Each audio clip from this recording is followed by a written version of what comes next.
Good evening, Fairbanks. Thanks for joining us. I'm Stephanie Woodard. Leading our Saturday news this evening, the state Senate yesterday approved a plan to replace the University of Alaska Fairbanks' power plant. Monty Bowen has more on that. $245 million in cash and bonds were approved to replace the plant, which provides heat and electricity to the university campus. The UAF heat and power plant provides electricity and steam for more than 3.1 million square feet of public facilities on the Fairbanks campus. The plant was built in 1964 and has had numerous problems in recent years. These old boilers that have been in existence now for over 50 years, but they've been spending millions of dollars in Band-Aids just trying to keep this old power plant going. Some have suggested just hooking up to Golden Valley Electric system. So that would probably be about $20 or $30 million of upgrades right there, but you could do it, but then you'd only have power. Now you've got to go out and build, dig holes and put big diesel tanks in the ground to heat each one of those buildings. Of course, that'd be millions and millions. Or if you were fortunate enough to get gas, you're still a long way from getting gas to each one of the buildings and then changing the infrastructure inside to accommodate gas. One lawmaker questioned how much students on the other side of the state would have to pay for the Fairbanks project. How much will students in Kodiak and Anchorage and Juneau and the campuses all around the state be required to pay in terms of increased tuition or fees to service the bonds for this major needed power plant in Fairbanks? That issue will have to be decided by the University System's Board of Regents. A new project would save money in the long run. A new efficient plant will decrease the annual cost for the university. The new plant will produce cleaner air for the community of Fairbanks. And again, it should last for another 50 years. The capital budget and bonding bill now go to the House for consideration. This is Monty Bowen reporting. The news center has learned the identity of the boy killed last week in what Army officials have called an on-post incident. 3-year-old Aiden Allroan was the son of Army Sergeant Nathaniel Allroan and his spouse, whose name remains unreleased at this time. U.S. Army officials have confirmed to the news center that the spouse was not in the hospital in critical condition. They say she has received numerous donations and offers for help, including lodging, while the on-post home shared with her husband is under investigation as the scene of the incident. Sergeant Allroan remains in jail at Fairbanks Correctional Center, while the Criminal Investigations Division continues to collect evidence and canvass the post for more witnesses. As the news center reported earlier this week, the Alaska Innocence Project is seeking DNA testing in a near 30-year-old murder conviction.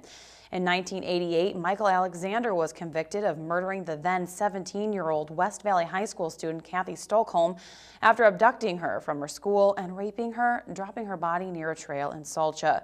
This week in Fairbanks Superior Court, Bill Oberle with the Innocence Project asked that the state track down semen and hair samples from the case. The evidence was sent back to the Alaska State Troopers, but holes cut in clothing containing the biological evidence need to be tracked down, which could be a problem for the case. The Interior Alaska Center for Nonviolent Living hosted its annual Take Back the Night event early this evening. Each year, the center holds many events to raise awareness for the growing issues of violence and sexual assault, domestic abuse, and other statistically large issues in our state. The center itself sees hundreds of men and women each year, many of which do not have a safe place to go and who are involved in what workers call serious situations. Each year, the center looks for miscellaneous items to keep it going.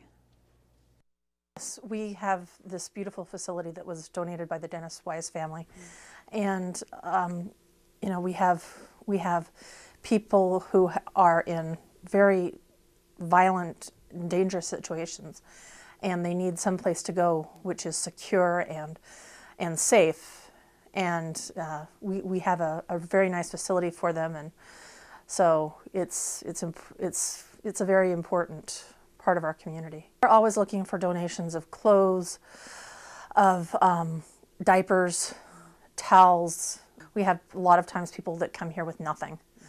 And you know, we have people who come here with children, so it's not just clothing and things for women, but for children too. Coming up, when we come back, we'll have more of your local news, sports, and weather, so stick around as the Saturday news continues. And welcome back. Over 2,000 kids and their parents flocked to the Reichert building on the UAF campus today to take part in a day of experiments and learning with Science Potpourri event. Scientists, along with their student assistants, entertained the crowds with everything from making magma, cutting rocks, panning for gold, and creating goo, among other things. 20 rooms full of fun and learning awaited the crowds. The project is intended to enlighten and excite children to the many facets of science. And according to the dean of the College of Natural Science and Mathematics, it was a total and complete success. For us, it's an opportunity to reach out to the community, for families to come in here and explore the fun and chaos of science and really kind of get hands-on, get dirty with a lot of different activities. We've got over 20 different kind of exhibits and events and demonstrations that we've got in the building here on campus. And response? It's really a great response from the community, and from what I've seen, people are having a lot of fun. Also today, the sound of bowling pins flying, music jamming, and people having fun filled the Arctic Bowl as this year's annual Bowl for Kids' Sake was held. The fundraiser, put on for the last 26 years by Big Brothers Big Sisters, brings together individuals and teams to generate donations for the agency. There are different ways bowlers raise money. Some gather donations while others pledge money based on their scores. Although Big Brothers Big Sisters consists of many volunteers, this by far is their biggest fundraiser to help support their programs. Bowl for Kids' Sake is our largest fundraiser of the year. It's where we have more people involved. We'll raise the most money for any other fundraiser for the year for Big Brothers Big Sisters right here in Fairbanks. So like, we're going into the 1 o'clock hour and almost every single lane is full. And we have 5 or 6 VIP lanes, which means 5 or 6 teams raised over $1,000 as a team just by themselves. Tonight we conclude our series on the 20 agencies of the United Way. Here's the News Center's Mike Schultz with a spotlight on the Alaska Health Fair. Gillum Way is a nonprofit agency and was founded in 1980. The agency goal is to ensure the community meets the need for improved health screenings and health promotions. Sharon Phillips oversees the Alaska Health Fair and says the assistance they get from the United Way is invaluable. And they have helped to cover expenses associated with our agency that are unique to the agency.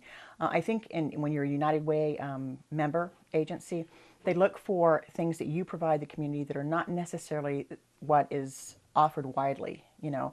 And so in our particular case, it is a health service brought to the community where maybe they don't have doctors, maybe they don't have clinics. Sharon says, along with her volunteers, that she is proud of the role they play in keeping the interior healthy. Well, people have found cancer, they have found answers to their Alzheimer's questions, they found answers to diabetes questions. Whatever health problem you have, many times you can at least get connected with who you need to be connected with. But what happens many times is people miss that checkout section. You can go to checkout and talk to a nurse or a doctor for 10 minutes about any health issue you have, whether you have blood drawn or not, and it gives you time to talk to a professional whether you can afford to go or not. Sharon also says the part the Alaska Health Fair has played through health fairs and seminars has been very rewarding. Being able to touch people's lives, being able to improve people's lives, provide something to them that they may not get elsewhere. Those are all things that I can't say there's a moment that actually, it's just sort of an ongoing process. And that completes our look at the agencies that make up the United Way of the Tanana Valley. We hope this will help you to decide where you would like your next donation to go to support your community through the United Way. Mike Schultz reporting. Thank you, Mike. Okay, well, the other Mike is coming up next, Michael Ives. He has sports. He has an action-packed look at this year's Arctic Man. Also, hundreds of runners flood the UAF campus this morning to try to beat Beethoven. That's coming up in sports. Welcome back, Alaska. Michael Ives here with your sports. Well, it's another beautiful interior weekend and another weekend of great sports action. We'll start up at the UAF campus where hundreds of people gathered this morning in an attempt to try to outpace Beethoven. The 2014 running of the Beat the Beethoven 5K flooded the streets of UAF today. With spring upon us, the Running Club North season heats up with one of their more popular annual events. Hundreds of racers lined up in front of the UAF Paddy Center and, of course, Racing Beethoven was on hand to help pace the crowd. They take off from the gate as Beethoven's Fifth Symphony begins to blare from the speakers. Racers would try to beat Beethoven by finishing the 5K trek before the last note of the symphony played. If racers could finish in under 31 minutes, they were awarded vouchers for a future Fairbanks Symphony Orchestra performance. And while Beethoven might have done the Fifth in C minor, the race leaders were blazing in A major way. The Running Club North season resumes next Saturday with the 34th annual Toke Trot. And well, Joe Cook was on scene at Summit Lake, Alaska for the 2014 Arctic Man and has highlights and reactions from a weekend that left even ESPN X Games athletes in awe. With over 3,000 people in attendance, Arctic Man becomes the state's 4th biggest city for the weekend, and Joe was right in the middle of the action. Thanks, Mike. Joe Cook here reporting from the Voodoo in the Hoodoo Mountains at the 2014 Arctic Man. I'm not going to keep you waiting. Let's go to the action and see what happened in this year's event.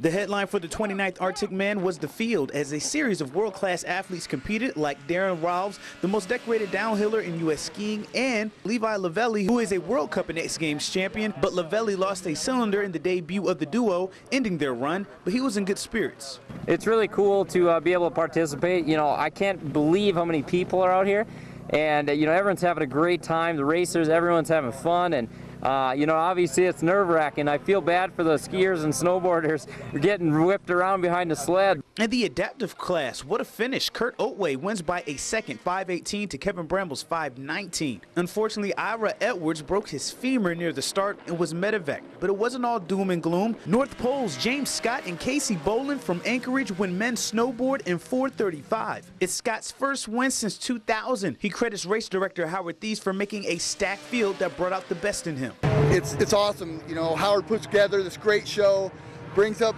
world-class competition from all over, and you know, it lets a local guy from North Pole a chance to compete against those guys. I've been racing this race since I was 16. You know, it's part of what I do every year, and it means a lot to me to win this race. On Friday, the legend continues for Tyler Ecclestead and Marco Sullivan. They win their 5th men's ski title, this year in 3 minutes and 56 seconds, just 2 seconds better than Eric Fisher and Tyson Johnson. Fortunately, after that bobble, it was a minute issue, and then we really nailed it beyond that point. We definitely just, you know, stuck every corner, and I did my part, and obviously I am sure Marco did his part, you know, and that's what it takes. It's a team effort. We have a good bond together. You know, we've both done this together 6 times now, and we just know when I get behind the sled, I can feel what he's doing, and he knows that he can go as hard as he can possibly go, and I'm going to be back there holding on. How about the ladies from KM Racing making a splash this year, sweeping women's snowboard and ski events? Shiley Robertson and Ashley Exholm took the women's ski title in 4:41, while Carly Brenneman and Ashley Nicolai won snowboard in 5:07. Not bad for Brenneman and Nicolai. They're rookies. That was a great race. We about lost it on the first corner, but luckily she pulled us back together. Other than that, we were full throttle coming out of the canyon, so I think we're going 76 on the top. This year we definitely had no pressure. It was just kind of like see what we can do, but it's kind of cool to see that we were fast, even just coming in here first time. So next year I think we'll have the confidence coming in and racing as well, so it'll be good.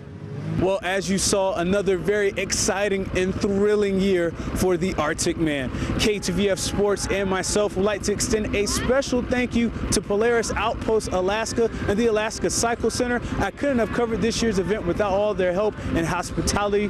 They provided transportation for me throughout this year's event. And speaking of this year's event, the 2014 Arctic Man Report is brought to you by the Alaska Fun Center. And that'll do it for me, Joe Cook, reporting from the Hoodoo in the Voodoo Mountains for the 2014 Arctic Man. Thanks for that, Joe. That was some fantastic video footage there. Also, there were a couple injuries down there. Our thoughts are with the folks and families involved. Moving on, 60 minutes. That's what this fantastic Fairbanks Ice Dog season has come down to. After finishing the regular season as the best team in the entire NAHL, the Dogs are truly living on the edge in tonight's contest. Kenai River won both Game 2 in Fairbanks and Game 4 in Soldotna to knot this series at 2 games apiece, with tonight's Game 5 for all the marbles. Winner moves on to face the survivor of tonight's Wenatchee Wild and Minnesota Wilderness matchup in the Midwest Finals next weekend.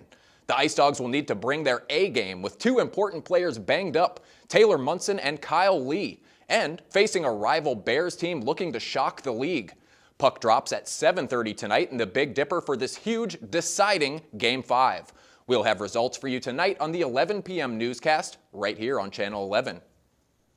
And that'll wrap up sports for this evening. As always, for more KTVF sports, you can log on to Twitter, YouTube, webcenter11.com, or download our mobile app. Keep on keeping on, Alaska. Mike Schultz is up next with your full weather forecast, and I'll see you next weekend for more sports. Hey everyone, welcome back into our Saturday newscast.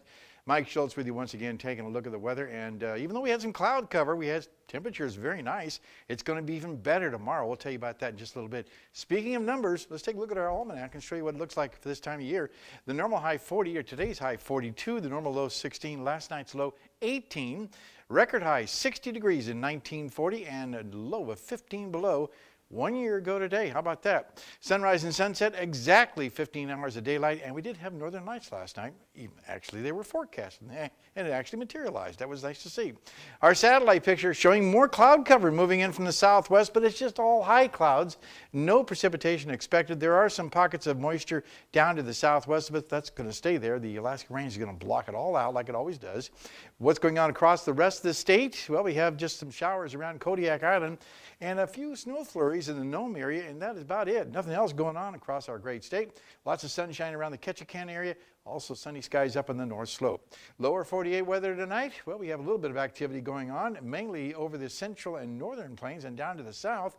Thunderstorms rumbling across the Dallas-Fort Worth area, and still some rain falling around the Minneapolis area. Over the western side of this country, looking pretty good. And over the eastern side, some showers once again off the Florida Peninsula, and that's about it. Temperatures very comfortable.